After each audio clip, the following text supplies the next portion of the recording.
Hello there, and welcome back to War Thunder 2, the 2.2 dev server. First of all, everything's subject to change. Second of all, this is a re-upload because there was some heavy buzzing that I tried to compensate with the music, but then apparently for the majority of you, the music was the distracting thing. We have here quite a lot of things to go through, and this is only a vehicle preview, so let's start right from the get-go with the Americans, and then I go with all the nations from the left to the right. First we have the F-84F, and I also want to not just show the vehicles here in the hangar, but also I want to show off their loadout options and also their positions in the tech tree, since that was something that a few people wanted to see last time when it came to the preview of the dev server vehicles. So let's go right in again with the F-84F. It looks a little bit like between the F-84 that we saw here in another line actually, which is here not in the folder, but here after the F3D1 and the A4B. So battle rating 8.7, and it looks a little bit just like in between a Sabre and an F-84. That's what I wanted to say. The best bomb load is two 2,000 pound bombs or four 1,000 pound bombs or some HVR rockets double stacked under the wings. So I think, yeah, this is the most common plane in this patch throughout several nations. Let's move on to the A7D. That also gets some BV238 vibes for me when I look here at the wing and the fuselage. I don't know why. And yeah, those are big bombs and some air-to-air missiles. There you can see it comes after the FJ4B and the AVBC in between at battle rating 9.7, and the loadout option is very interesting since you have quite a lot of loadout options in the first place, and you have a standard 20mm M61, and yeah, look at that bomb load options. So that's quite a lot. And yeah, you could see the one that I'm currently using is the AIM-9J ×2. You also have AIM-9Es, and you have additional gun pods of various different kinds. So that's quite a lot. And also the bomb load option, that's the one that I want to point out. 6 2,000 pounds or 12 1,000 pounds together with some air-to-air missiles. That seems very potent. However, I have no idea what the performance of the plane will be. However, it seems to be a very potent ground striker for not just air RB but also tank RB. So that will be really interesting. And then we have the PBM-1 Mariner, and it sits at battle rating 2.0, so in the tech tree very much a rank 2-1, and between the B18A and the B34 it is definitely slower, but finally a bigger float plane that is not the Catalina, and it looks very similar to the PBM-3 Mariner. However, the PBM-1 has also 550 cal defensive gunner, but the bomb load is the big difference, because it has quote-unquote only 4 1,000 pounders, whereas the reward premium one has not just twice that in terms of bomb load, but also the option to go with 8 sea mines that in air RB are very effective at destroying the bombing points and also the airfield, because it has twice the TNT for the same mass of bomb, that is. So that is not equivalent, and that is quite a difference, but it's only battle rating 2.0. I actually like this plane to be in the tech tree, but it won't be the world's greatest. So here we have then another F-84F for the Germans, same battle rating, same loadout options. Again, best is 2 2,000 pound bombs or 4 1,000 pound bombs, and it comes after the ME262A1 U4, and I don't know why, I expected it to be in a different line, but hey, here it is. And yeah, let's move on to a personal favorite of mine, the Sonderkraftfahrzeug 251 21. And how can you not insta love it? It's a half track. It's not the world's fastest. However, it definitely has style, and for a first in the German tech tree, we have the German 15mm MG151s, and technically speaking, they are two different. How they are cut off, there are the side ones and the middle one, and yeah, I just think that we go into a little bit of a test drive to see the very high rate of fire and a bit the difference to the Wirbelwind. In the tech tree it comes after the Sonderkraftfahrzeug 6-2 and before the Wirbelwind as a rank 2 SPAA. Battle rating 3.3, and this is a very unique looking thing. It is definitely not overpowered, but it might be very much fun indeed. So yeah, I think let's have a look at it in the where should we go? Yeah, so the gun handling is alright, gun depression is not the greatest, but look at the rate of fire, 700 rounds per minute, and I think it's time to have a look at the belt. So you have your standard high mixed belt, you have your high explosive belt, and then you have your AP belt with a max penetration of 37mm, and then with the cemented core HVAP round you have up to 50mm of penetration. That is of course less than the Wirbelwind with I think up to 64mm with the 20mm APCR round. Nonetheless, the high rate of fire can, you know, then create some freak shots. Let's have a look at this thing in a custom battle, and you will instantly see what I'm talking about. So there is some plane.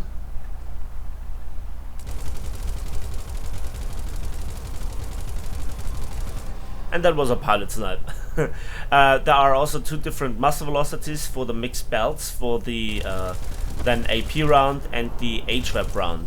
And you can see this is shredding stuff that has no armor whatsoever instantaneously. And also there is a little bit of a bug. It seems like that the middle machine gun has a bit more ammo, and if I wouldn't run into the overheat, we would see it with the left barrel and the middle barrel that the tracers and the muzzle flashes don't stick together. There we have it for a brief moment.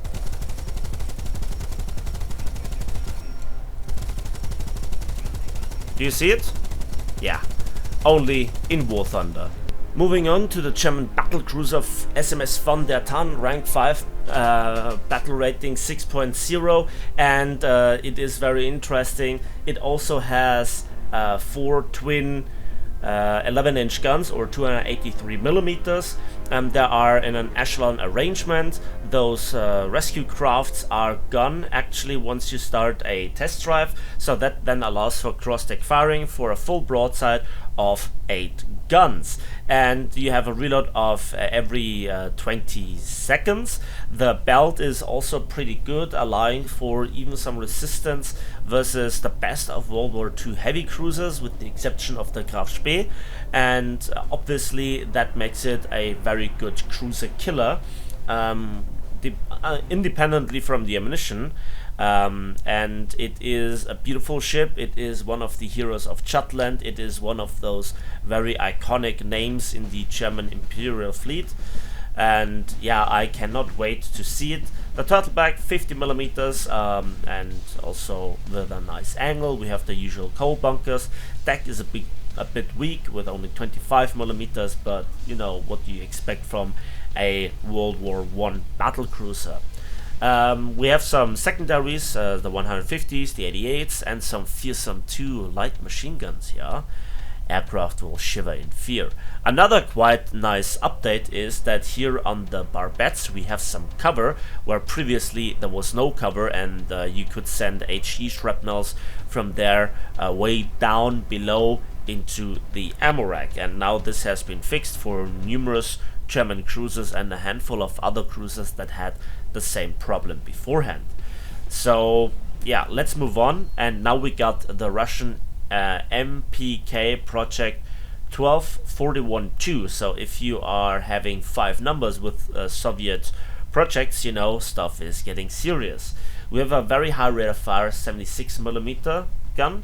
but with very limited ammunition. And in the back we have then also a 30mm Gatling, which is just absolutely crazy. It is at the end of the line after the Project 206M, battle rating 4.7, and at the moment with reasonable repair costs of just under 7,000 silver lines. So the 30mm in the back is absolutely crazy. It has a wild spread and it overheats very quickly, but equally quickly it just chews through anything that has no armor, unsurprisingly. But even big destroyers, you know, the Type 1934s for the Germans, for example, in a test drive, I could, you know, destroy it within 10 seconds just by crew loss. It's absolutely insane, and this is definitely one of those ships that I want to feature. The torpedoes are not the strongest, but never mind. Let's go to Great Britain, and we have the Premium Hornet Mark I, battle rating 5.7, and yeah, it also has 4 20mm Hispano Marks V and a bit of loadout option, with the best being a mixture of various different rockets and 2 1,000-pound bombs. Overall, I think this will be a great interceptor. If it is anything like the normal Hornet, it will climb like nobody's business. Then we come to the position in the tech tree. Yeah, there it sits. And then let's move on to the Buccaneer, I think. Buccaneer S2. Battle rating 9.3. It is a bomber after the Canberras, rank 6 that is. And it also has some very interesting loadout options, with also a rotating bomb bay. We already have that in game, and I'm not quite sure on what plane, maybe the predecessor even. Yeah, but here is the loadout option, which makes it so potent for tank RB.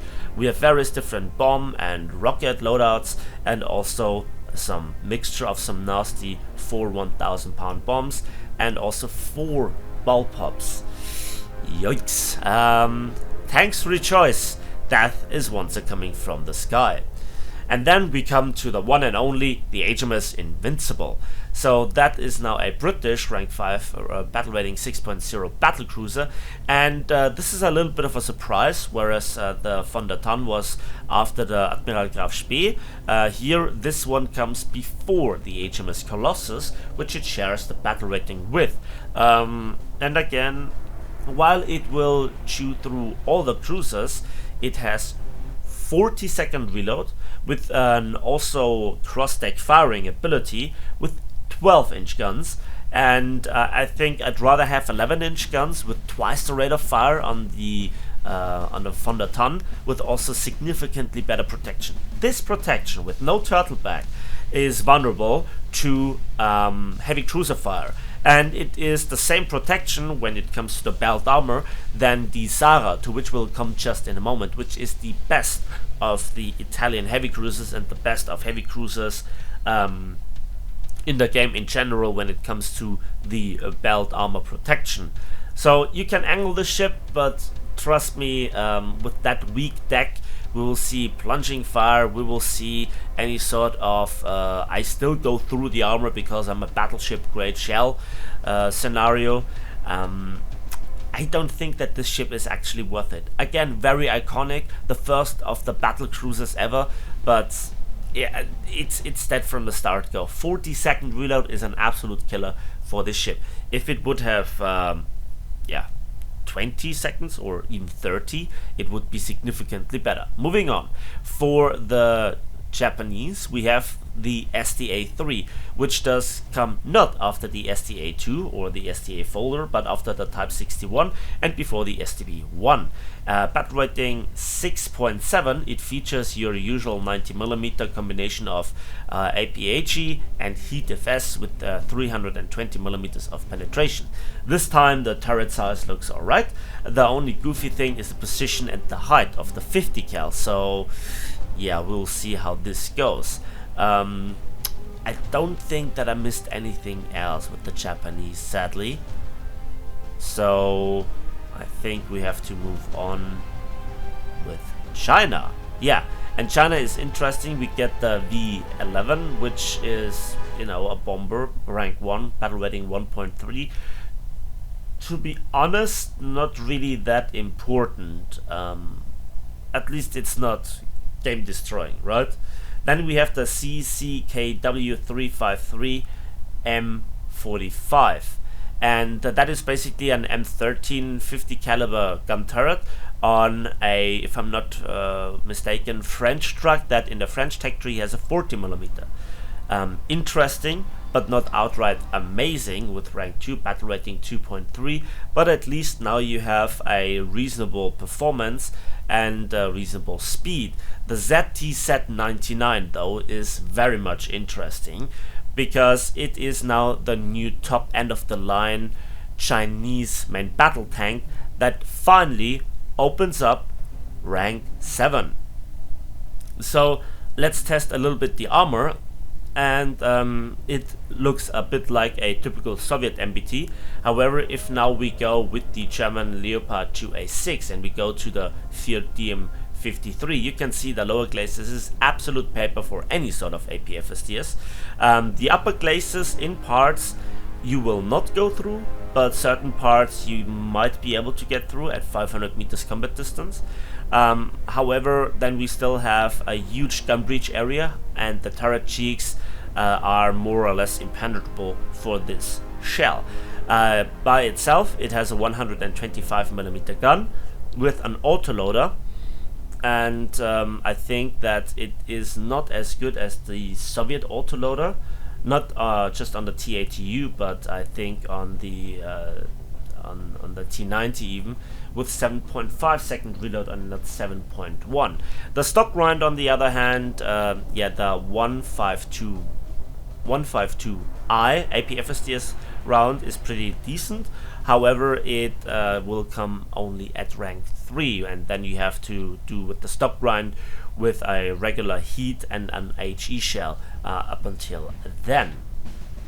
So I don't really think that this is something outrageously awesome, but at least China now has a top tier tank. How good it actually will perform in battle, we'll have to see, with a battle rating of 10.0. And I think now let's move on to another country, and in this case it is Italy. Yeah, we begin, unsurprisingly, with another F-84F, and same battle rating, same loadout options as the other ones before. I love the skin though, and let's have a look where it sits in the tech tree. No, let's have a look at the loadout options first. Yeah, there we have it. It comes after the F-84G, so that is a bit more continuation. England is hard. Than with the other ones, with the other F-84s. And now let's come to some very interesting, to some helicopters. Wow. Amazing. Brutal. Filth. So, we have some loadout options. We have the either the machine guns or then the snap rockets with 300mm of penetration. So what you prefer is either the Gatling or the rockets. Not really amazing. Even if I don't like helicopters, that is definitely not amazing. The A105 EOA2 is a bit better in that aspect, because, well, you have then some gun pods, some heavy machine guns, and some rockets. Those are this is a bit strange with the loadout. You also have some BGM-71 tows, but also here the symbol is quite misleading, because you only then get 2 launches, A7 rockets per side. Yeah, so that was a bit of a weird loadout, and obviously you can get it better. And then obviously you have, as the very next one, the, where is it?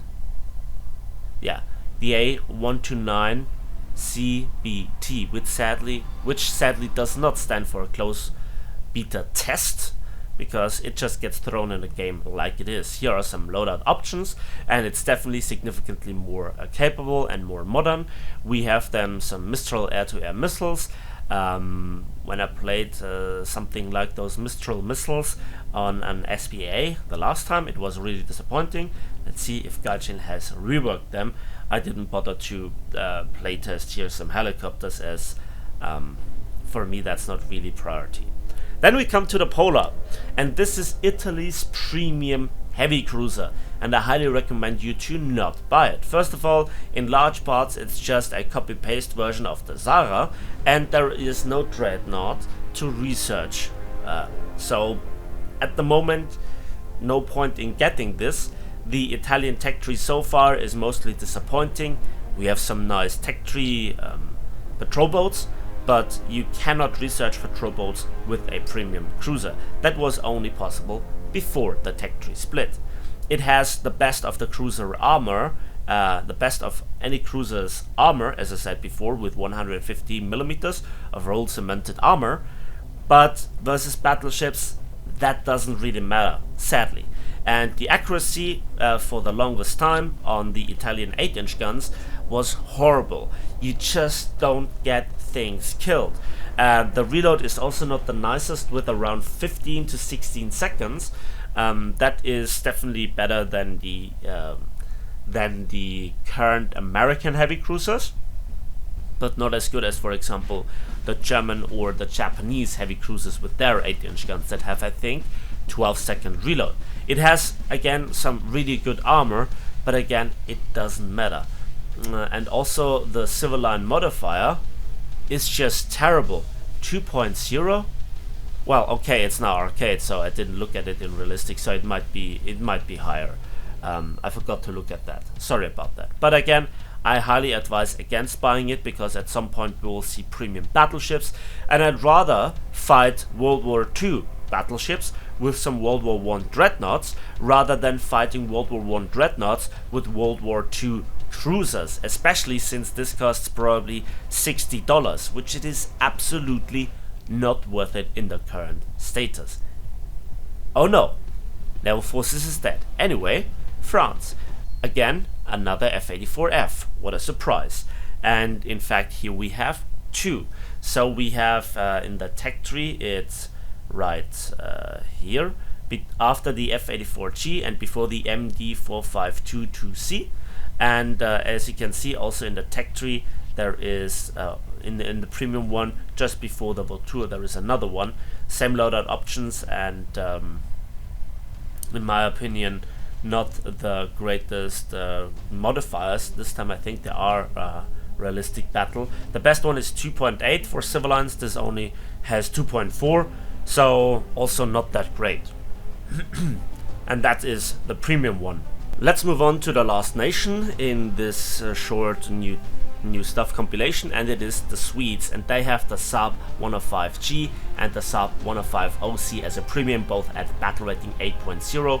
Here in the tech tree it comes after the SK60B, and it looks very similar, and it is very interesting if we then have a look at the loadout options. And please remember the battle rating of 8.0, because yeah, those are some air-to-air missiles, but they are not just any air-to-air missiles. They are the RB-24J, the same ones that the Draken gets, and this at battle rating 8.0. No Gaijin, just no.